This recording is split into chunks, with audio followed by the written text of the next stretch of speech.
This is Richard Nickel here in 2018, the first day, or I guess day zero of Namm. We're giving a little sneak peek of our new synthesizer, the Microvolt 3900.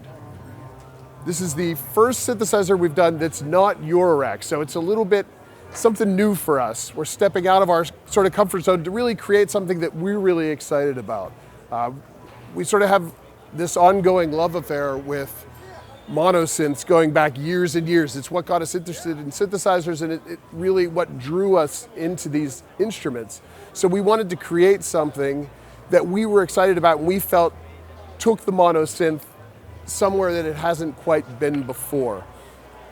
So we have taken all our ideas that we've used in Eurorack in the past and added some new things to the mix and created what we think is a really interesting, really unique instrument. So what do you think is what are the kind of unique features? Well, starting with the voltage controlled oscillator, it's a saw-based oscillator, but what we've done is added a lot of really interesting wave shaping to it. So with the pulse width, you have a full range on the pulse. You also have a nice sine wave with the addition of our harmonic sine right here, which what we've done is we've taken the sine wave and created a bunch of harmonics from it, so you can switch between that or a nice clean sine. So is that kind of like a wave folder or something a bit different? It's a wave rectifier. So what we've done is it's called half wave rectifying, where we sort of cut the waveform in half and then amplify it. And what it does is it adds a bunch of harmonics to the sine wave, gives it just a little bit of bite when you run it through a filter, adds a little bit of beef to the sound. We also added our wave folder. This is a wave folder similar to the one that we used in our double helix oscillator, but we've taken it, we've shaped it a little bit and created something that's a little bit different, that makes a little bit more sense in this context. So you can start with sine wave and fold that.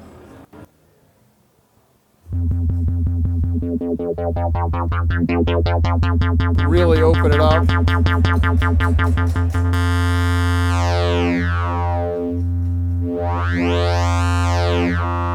That with modulation.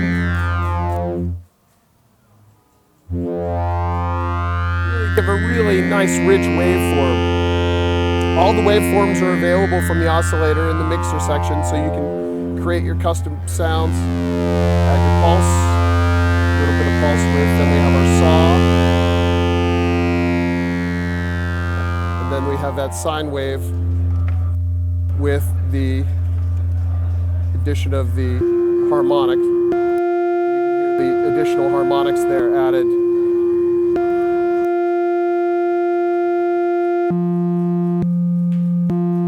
It's just enough to add a little bit to the sound. When you mix that with, say, a saw wave, it makes a lot of difference without being too much.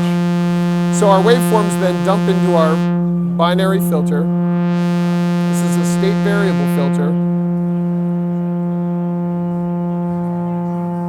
with a custom resonance circuit. Nice thing about the state variable filter and our implementation in the binary filter is you have theoretically infinite resonance without self-oscillation. So you can get these really gummy sounds out of it.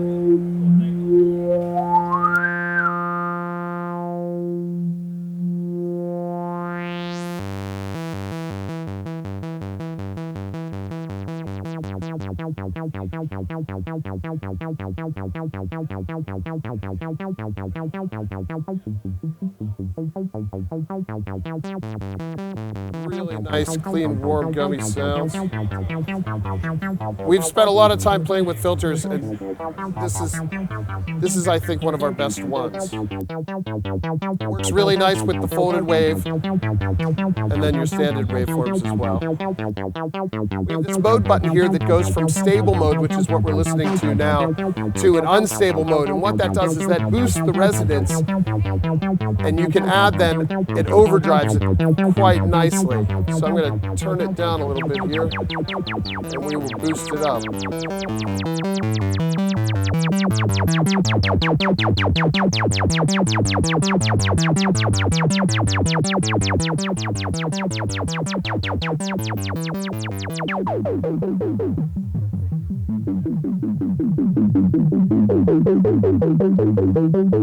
So essentially what that knob does is it takes the resonance and gives you an additional range on it.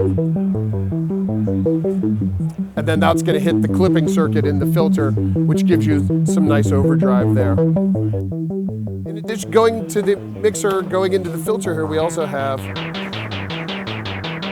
noise circuit, analog noise circuit. And then we have an external preamp circuit, so you have an external level and external gain. So you can send in another synthesizer, or even using the patch points here, we can take, say, our sine wave and run that in. We could run that in through the preamp, and that'll overdrive. So you get this nice overdrive out of it as well. So you could use the preamp in to take the filter and plug it back in to create a loop, get some more drive out of it.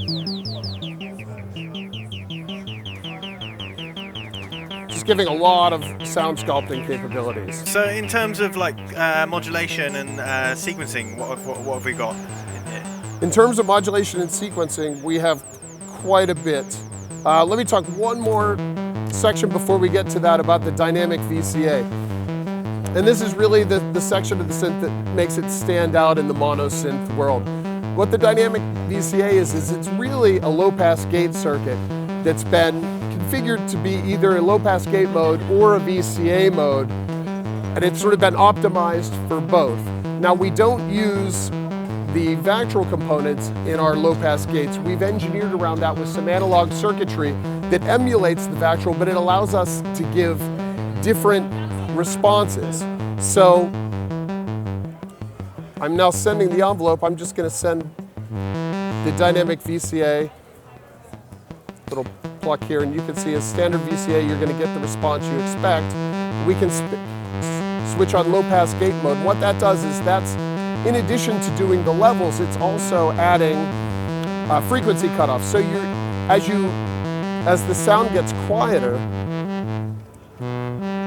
you're actually reducing the amount of harmonics in the sound, which is going to emulate the way things sound in nature. So as the sound gets quieter, it loses harmonics. As it gets louder, it adds harmonics.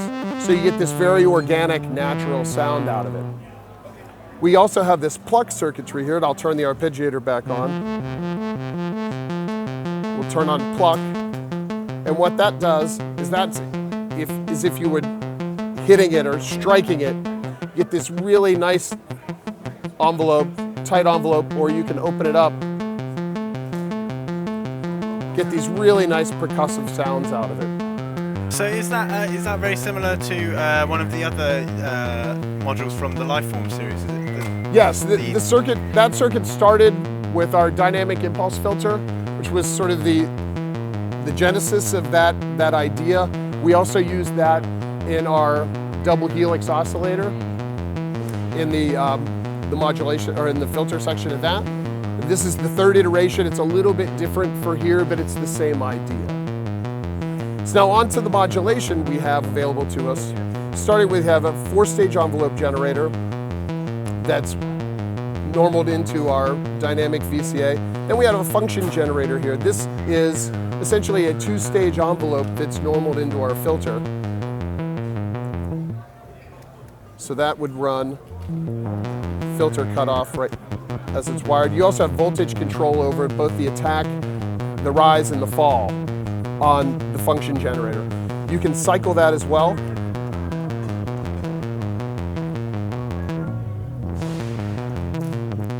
So you can use it as an LFO. You can use it as a voltage controlled LFO as well, because you have voltage control over both sides. So it's a nice utility function that can be used for a bunch of different modulation options. Then we have our modulation sources section. This has a standard free-running LFO with a shaper from ramp to triangle to saw, and then you also have pulse width on the square side of that. The range of this is very wide range. It goes from about 5-minute cycle time to high audio range. So it makes a great FM source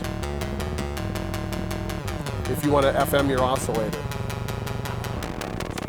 Can you voltage control the LFO as well? The LFO is not voltage control, it's a free running LFO. But because the function generator can function as an LFO essentially, and that does have voltage control, that's where you cover that side of it. And with the patch bay, you can patch that up.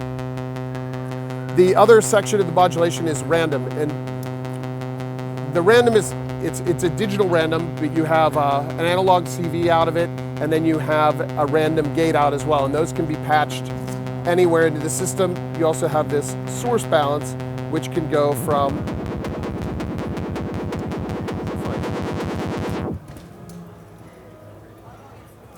just listen. We can go from our LFO and we can balance that into the random then. And you can pick a blend there anywhere you want. The random itself is based on a 6-stage analog shift register idea. So the idea is that it's random, but it's only semi-random. Essentially what there is 4 buckets, and there's a random chance that any of those buckets are going to change as it cycles through. So it's constantly evolving and constantly changing, but it does have a pattern to it. You can get a standard sample and hold type out of it as well if you want the full range without that type of random going on. It has, in the MIDI section, we have a nice arpeggiator built in, as I've been playing over and over again here. We'll turn off our... So tap tempo clock. The clock can also be MIDI, driven by MIDI, and it can be driven by an external gate. The arpeggiator, ton of features in the arpeggiator. So you have a hold button, so it'll play even after you pick up your fingers off the keyboard. You can also set it to transpose. So it'll keep playing, cycling through the arpeggiation. You can transpose it. If you want an arpeggiation with note repeats and rests, that kind of stuff, you can play in sort of like a sequence what you want, so we could do something a little bit different.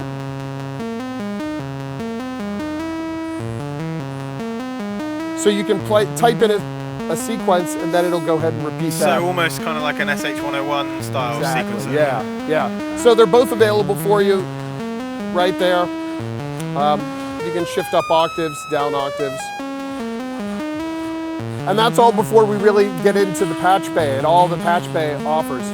It is fully semi-modular. And what I mean by that is you have full access to all the patch points that are available in a modular context. So the oscillator, all the points are there.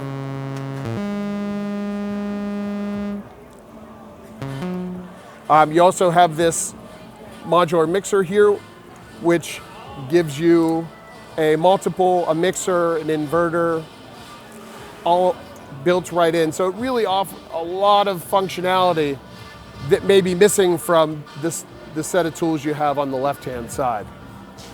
You don't need to use the patch bay to enjoy the synthesizer, but as you work through and you want to do some interesting, different things, maybe stuff that we hadn't thought of when we were normaling everything together, everything's there available to you.